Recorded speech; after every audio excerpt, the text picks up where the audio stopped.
दोस्तों bank Nifty का ये 1 मिनट का चार्ट आपके सामने है और आज मैं आपको यहाँ पे थोड़ा सा पहले एक्सप्लेन करूँगा कि आज मैंने किस तरीके से ट्रेड किया है। ठीक है, तो ये 1 मिनट का चार्ट है जो हमने सपोर्ट और रेजिस्टेंस निकाला था। यहाँ पे है, ये है रेजिस्टेंस और ये है सपोर्ट। ठीक है, तो इसमें देखिए दोस्तों, मार्केट ओपन होती है बहुत ज़्यादा गैप अप से, सपोर्ट के ऊपर ओपन होती है, उसके बाद से सेलिंग दिखा रही है।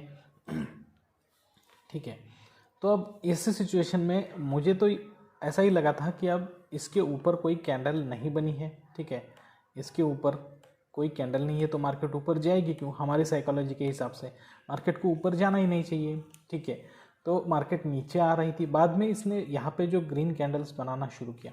तो आप यहाँ पे देख सकते हैं कि मैंने जो ये लाइंस खींची हुई है, यहाँ पे देखिए ये वाली लाइन और ये वाली लाइन, तो ये जो दो लाइंस मैंने खींची है, ये इसलिए खींची कि पहली लाइन तो मैंने यहाँ पे खींची तो यहाँ से मार्केट नीचे आने लगा। तो जो हम कहते हैं कि हमें रेजिस्टेंस लेवल पे पुट के लिए सोचना चाहिए, पुट के बारे में सोचना चाहिए, और पुट की जैसी पोजीशन अगर हमें मिले तो हमें उसमें लेना चाहिए। लेकिन वो पोजीशन कौन सी होगी? देखिए, अगर मार्केट इस तरह से गिरता है और इसके नीचे आता है और इसे ब्रेक नहीं करते हुए अगर नीचे आ रहा है, ठीक है, तो वो पोजीशन बनेगी। लेकिन उसके लिए भी आपको थोड़ा वेट करना होगा। फिर एक बार ऊपर आता है और नहीं बना पाता है, तो यहाँ पे आप सोच लीजिए कि ये ऐसा क्यों नहीं कर पा रहा है, क्योंकि यहाँ पे बायर्स वीक हो गए हैं और सेलर्स हो गए हैं ज़्यादा पावरफुल, इसलिए वो ऊपर नहीं जा पा रहा है और नीचे जा रहा है। तो ऐसी सिचुएशन में आप यहाँ पे तुरंत एंट्री ले सकते हो। देखिए, मैं आपको कहता हूँ कि डिमांड और सप्लाई, ठीक है, मार्केट में अगर आपको ये बात पता चल गई तो आपको स्टॉप लॉस लगाने की भी ज़रूरत नहीं है। ट्रेड लेने से पहले भी आपको घबराहट नहीं होगी, ट्रेड लेने के बाद भी आपको घबराहट नहीं होगी।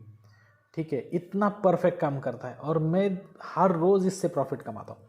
ठीक है दोस्तों, और ये कोई छुपाने वाली बात नहीं है, ये बहुत ही आसान तकनीक है जो मैं हर रोज़ आपको मेरे हर एक वीडियो में बताता रहता हूँ। और पैटर्न भी जो मैं बताता हूँ आपको हर रोज़ वीडियो में, साइकोलॉजिकल पैटर्न बना के बताता हूँ। देखिए, वो आप हर रोज़ अगर सुन रहे हो तो आपको शायद ऐसा लग सकता है कि ये बार बार यही बता रहे हैं, लेकिन दोस्तों वो पैटर्न मार्केट में काम करते हैं। आप 1 मिनट में जाकर उस पर प्रैक्टिस कीजिए, चाहे तो वो पैटर्न आप नोट डाउन कर लीजिए जो मैं पैटर्न आपको बताता हूँ। देखिए, जब डिमांड और सप्लाई की सीरीज़ आएगी 2000 सब्सक्राइबर बनने के बाद, मैं उसमें हर एक पैटर्न पे एक एक चैप्टर बनाने वाला हूँ और वो पैटर्न आपको 1 मिनट में आपसे प्रैक्टिस भी करवाऊँगा चार्ट में। ठीक है, तो दोस्तों, मैं हूँ श्रीशैल और आप सभी का स्वागत करता हूँ आपके अपने YouTube channel trade with attitude में। तो हम यहाँ पे थे कि यहाँ पे मैंने दो लाइन खींच ली और उसके बाद मार्केट ऊपर जाने लगा। अब मैं क्या सोच रहा था कि अब मार्केट अगर नीचे आना है तो इसके ऊपर नहीं जाना चाहिए और यहीं से कहीं से घूम के इस तरीके से नीचे आना चाहिए और दोबारा ऊपर जाने की कोशिश करनी चाहिए, और नीचे आएगा तो मैं पुट साइड पे जाऊंगा, क्योंकि मेरा जो व्यू है वो रेजिस्टेंस लेवल पे पुट साइड पे है। ठीक है, लेकिन ऐसा नहीं हुआ। मार्केट में ये बहुत बड़ी रेड कैंडल, ये जो दिखाई दे रही है आपको यहाँ पे बनी हुई, वो बनी और उसके बाद यहाँ पे एक ग्रीन कैंडल बनी। तो मुझे तुरंत पता चला कि यहाँ पे अभी बायर्स थोड़ी देर के लिए क्यों ना हो मार्केट को ऊपर ले जाने वाले। तो मैंने जब ये बड़ी कैंडल बनने लगी उसमें एंट्री ले ली, कॉल ले लिया मैंने यहाँ पे। ठीक है, और वहाँ पे मैंने तुरंत टारगेट भी लगवा दिया कॉल लेने के बाद। और आपको मैं यहाँ पे बताऊँ, मैं कॉल लिया था 42,600 का, 293 रुपये पे लिया था, सॉरी 42,800 का लिया था, 266 पे लिया था और सेल करने को 292 पे लगा दिया। तो यहाँ इस कैंडल में मैंने कॉल लिया था और ये जो तीसरी वाली बड़ी वाली कैंडल है उसमें मेरा टारगेट यहाँ पे अचीव हुआ 25 पॉइंट का। और उसके बाद मार्केट यहाँ पे फिर एक बार नीचे आया है और यहाँ पे नहीं नीचे आ सका तो यहाँ पे बायर आ गए। तो अब मार्केट को इसके नीचे जब तक नहीं आएगा तब तक मार्केट में बायर्स की पोजीशन बनी रहेगी। ठीक है, तो यहाँ पे सेलर आ गए हैं बहुत ज़्यादा, लेकिन बायर्स ने फिर उन्हें नीचे नहीं आने दिया। बायर्स ने जितना हो सके उतना मार्केट को कंट्रोल में रख लिया। अब बायर्स को अगर मार्केट में ओवरकम करना है तो इस लेवल के ऊपर जाना चाहिए था, इस लेवल के ऊपर जाकर अगर इस लेवल को ना तोड़ते हुए ऊपर जा रहा है तो यहाँ पे ऊपर जा सकता था बैंक निफ्टी, लेकिन बैंक निफ्टी इस लेवल के ऊपर नहीं गया। ठीक है, यहाँ पे उसने ट्राई किया, इस लेवल के नीचे भी नहीं जा रहा है तो कंसोलिडेट हो रहा है, और जैसे ही इस लेवल के नीचे गया तो मैं समझ गया कि अब यहाँ से थोड़ी देर के लिए क्यों ना हो यहाँ पे सेलिंग होगी। तो अब हमारे लिए ये लेवल बहुत इंपॉर्टेंट हो गया। इस लेवल के ऊपर नहीं जाना चाहिए, अगर नीचे आया है तो नहीं गया ऊपर। ठीक है, अब इस लेवल के नीचे जाना चाहिए। ठीक है, नहीं गया ऊपर, अब इस लेवल के नीचे, तो यहाँ पे नीचे आ रहा है आपका। देखिए यहाँ पे ग्रीन कैंडल बनी और एक बहुत बड़ी रेड कैंडल बनी, तो आप इसमें भी एंट्री ले सकते थे। ठीक है, तो यहाँ पे बिल्कुल देखिए कहाँ तक 25 पॉइंट, दोबारा एक बार 25 पॉइंट टच होगा। अब इस लेवल के अगर ऊपर नहीं जाता है, अब आप बोले ये लेवल कहाँ से निकाले, तो यही लेवल कंटिन्यू करो। इस लेवल के ऊपर नहीं जा रहा है, देखिए यहाँ पे बाइंग हो गई, लेकिन ऊपर नहीं जा रहा, कंसोलिडेट कर रहा है। देखिए कंसोलिडेशन की प्रॉब्लम होती है सबको, कोई दिक्कत नहीं है। जब कंसोलिडेट होता है तो हम समझते हैं कि ऊपर जाएगा क्या नीचे जाएगा, लेकिन यहाँ पे देखिए इस लेवल के अगर ऊपर जाता, कंसोलिडेट करने का यहाँ तक आया है और कंसोलिडेट करके इस लेवल के ऊपर जाता और यहाँ पे नीचे आता और इस लेवल को नहीं तोड़ पाता तो आपको बाइंग दिखाई देती।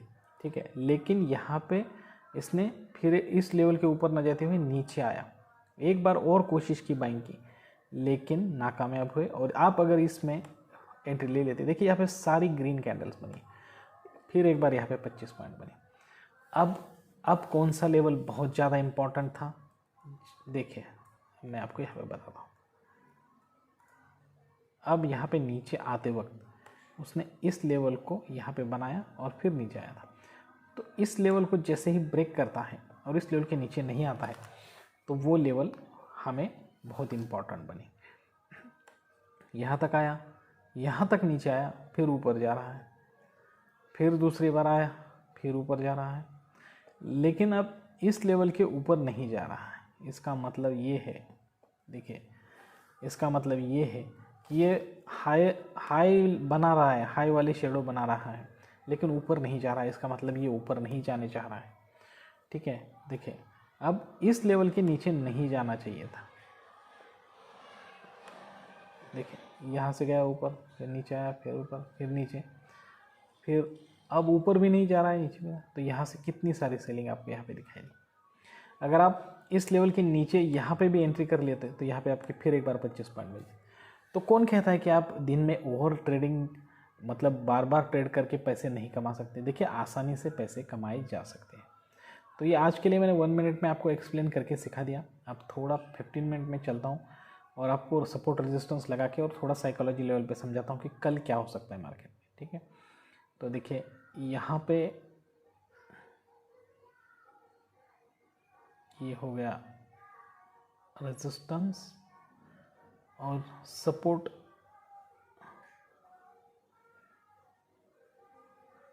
देखिए ये सपोर्ट ले लेते हैं।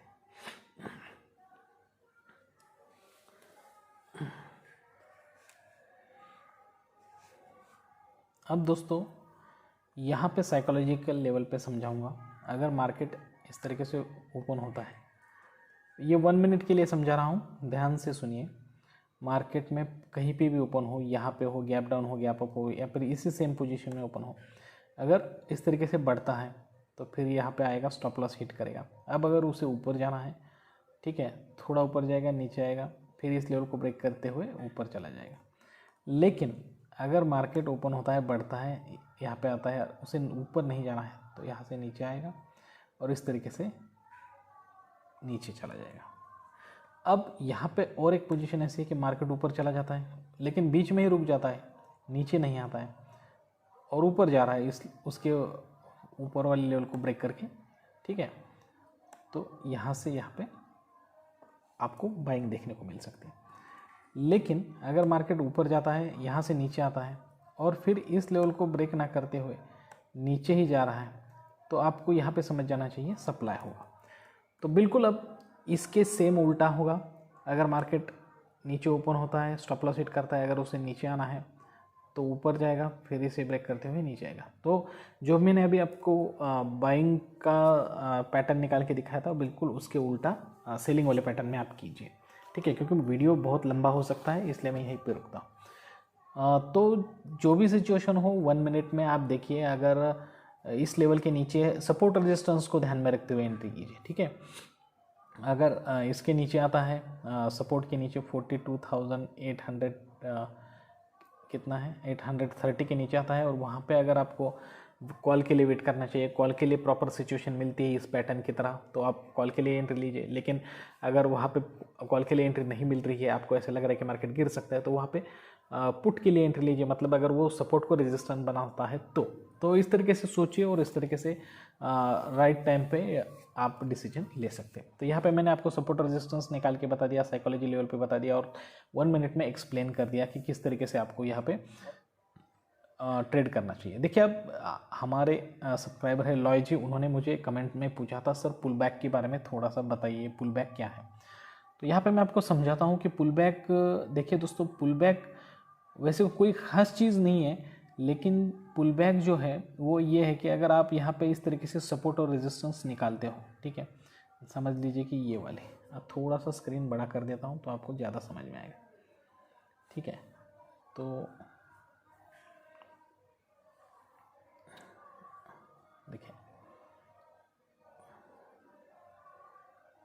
ये समझाता हूँ, ये हो गया रेजिस्टेंस और हमारे लिए ये हो गया, समझ लीजिए ये हो गया सपोर्ट, ठीक है, और ये पुल बैक आ गया यहाँ पे।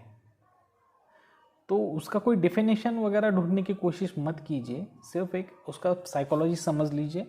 तो साइकोलॉजी समझ लीजिए तो आपको प्रॉब्लम नहीं होगा। अगर मार्केट यहाँ पे गिर रहा है, ठीक है, यहाँ पे मार्केट गिर रहा है, उसके बाद बढ़ गया, और अगर इसके नीचे यहाँ से आ रहा है, तो इसका साइकोलॉजी क्या है कि इसके ऊपर यहाँ पे जाते ही मार्केट में ज़्यादा से ज़्यादा सेलर शुरू होते हैं। पुल बैक का मतलब है यहाँ उस लेवल को टच करने के बाद यहाँ पे सेलर शुरू होते हैं। देखिए, अब इसी लेवल को आप यहाँ पे भी देख सकते हैं, इसके पहले दिन में देखिए इस लेवल के पास आती है, यहाँ पे सेलिंग शुरू हो गई। देखिए यहाँ से मार्केट गिरा, ऊपर जाने की कोशिश। अब लेकिन दूसरी भी कंडीशन ऐसी होती है कि अगर इस लेवल को ब्रेक कर देता है तो आपको बहुत ज़्यादा बाइंग देखने को मिल सकती है ऊपर की ओर, ठीक है। तो वो यहाँ पे आपको उसके पहले दिन भी दिखाई दे रही है कि इस लेवल को ब्रेक कर दिया और गैप अप ओपन हुआ तो कितना ज़्यादा ऊपर तक मार्केट ओपन हुआ है, ठीक है। तो बस यही साइकोलॉजी है पुल बैक की, उसका कोई डेफिनेशन वगैरह नहीं है।